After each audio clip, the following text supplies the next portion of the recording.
Hello friends, कैसे हैं आप सब। आशा करता हूं कि आप सभी प्रफुल्लित होंगे। श्री हरि की अनुकंपा सदैव आप सभी के ऊपर निरंतर अनवरत बनी रहे। दोस्तों, आज मैं आपको राहु रत्न के बारे में बताऊंगा, जिसे कि हिंदी में गोमेद कहते हैं, आंग्ल भाषा में जरकन बोला जाता है। दोस्तों, गोमूत्र के कलर का हल्के पीले रंग का, कुछ लालिमा तथा श्याम वर्ण का गोमेद होता है। इसके अनेक प्रकार के कलर होते हैं। तो कुछ गोमेद सलोनी गोमेद बोले जाते हैं। स्वच्छ, भारी, चिकना होता है और ये जल्दी खराब नहीं होता है रत्न। इसको पहचानने की विधि ये है दोस्त कि गोमेद को उल्लू अथवा बाज की आँख के समान, गोमूत्र के समान दल रहित, अर्थात जो परतदार न हो, ऐसे गोमेद जो है उत्तम होते हैं। जिन व्यक्तियों की जन्म कुंडली में राहु 1 अर्थात मेष में, 4 अर्थात कर्क लग्न है, जो कि चंद्रमा की लग्न होती है, वहाँ पे यदि राहु बैठा है तब भी गोमेद व्यक्ति को धारण करें। 7 तुला लग्न के स्वामी शुक्र होते हैं, अगर वहाँ पे भी राहु बैठा है तब भी व्यक्ति को गोमेद धारण करना चाहिए। और जो धनु लग्न है, जिनके स्वामी होते हैं बृहस्पति महाराज, और मकर लग्न जो है, ऐसे भी व्यक्ति गोमेद धारण कर सकते हैं। दोस्तों, जिन व्यक्तियों की हथेली में राहु क्षेत्र से भाग्य रेखा होती है और वह भाग्य रेखा अगर चंद्र क्षेत्र से आने वाली भाग्य रेखा को स्पर्श करती है, तब भी ऐसे व्यक्तियों को गोमेद धारण करना चाहिए। दोस्तों, जो राहु महाराज है, उनका वैदिक मंत्र जो है वो है अर्धकायम। जिनका शरीर आधा है, मतलब यहाँ से गर्दन से ऊपर ही है उनका शरीर, अर्धकायम, लेकिन महावीर्यम, अत्यधिक बलवान है। अर्धकायम महावीर्यम चंद्रादित्य विमर्दनम, चंद्रमा और आदित्य सूर्य के मद का मर्दन करने वाले हैं।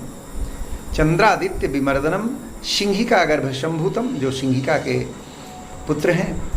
तम राहु प्रणमाम्यहम, ऐसे राहु को मैं प्रणाम करता हूँ, ऐसा वैदिक मंत्रों में है। और इनका बीज मंत्र है ओम भ्राम भ्रीम भ्रौम शह राहवे नमः, ओम रान राहवे नमः। इनका 60 में मंत्र है, जो कि जपने के लिए प्रयोग किया जाता है।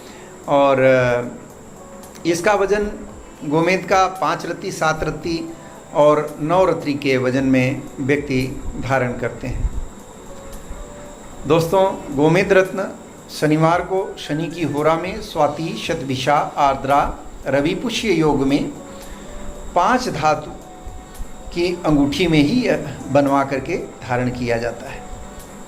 कभी कभी शिक्षा दीक्षा के क्षेत्र में हमने पाया है कि जो बच्चे किसी एक विषय में, जैसे राहु द्वारा पीड़ित होते हैं, तो वो एक विषय में उनका रुक जाता है, जैसे खास करके मैथ इत्यादि में।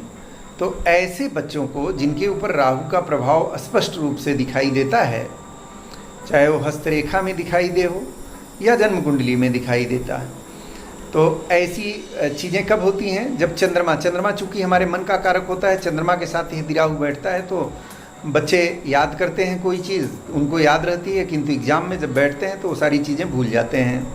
तो जब भूल जाते हैं तो जो उनको सही लिखना चाहिए तो सही नहीं लिख पाते हैं। ऐसी अवस्था में आप राहु रत्न गोमेद, जो कि टूटा हुआ रत्न होता है, कहीं से खंडित हो, ऐसा रत्न व्यक्तियों को पहना सकते हैं।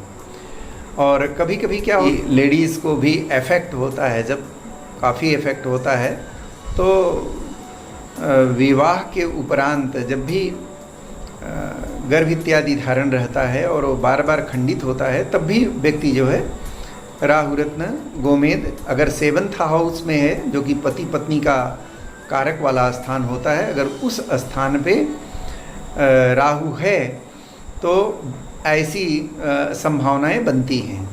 गुरु के साथ भी होने से कभी कभी ऐसी संभावनाएं बनती हैं। तो यदि ऐसा है तब भी आप टूटा गोमेद पहन करके लाभ ले सकते हैं। और इसको जो बीज मंत्र हमने बताया था, ओम भ्राम भ्रीम भ्रौम सहराहवे नमः, इस मंत्र से अभिमंत्रित करके और पाठ हवन करना चाहिए। चंद्रमा और सूर्य भगवान को अर्घ्य प्रदान करना चाहिए और नीले वर्ण का वस्त्र, कंबल, तिल, बाजरा इत्यादि दक्षिणा सहित दान करना चाहिए।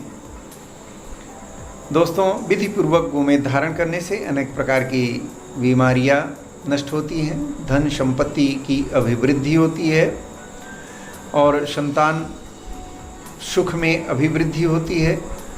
वकालत जो व्यक्ति बोलते हैं, अर्थात जिनका पेशा है वकालत करना, और जो राजपक्ष से उन्नति की आशा करते हैं, उनके लिए गोमेद धारण करना अत्यंत लाभकारी होता है।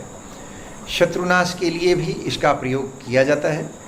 यदि शत्रु से व्यक्ति अत्यधिक प्रभावित है तो भी गोमेद में शलूनी गोमेद इत्यादि धारण करके लाभ प्राप्त कर सकता है।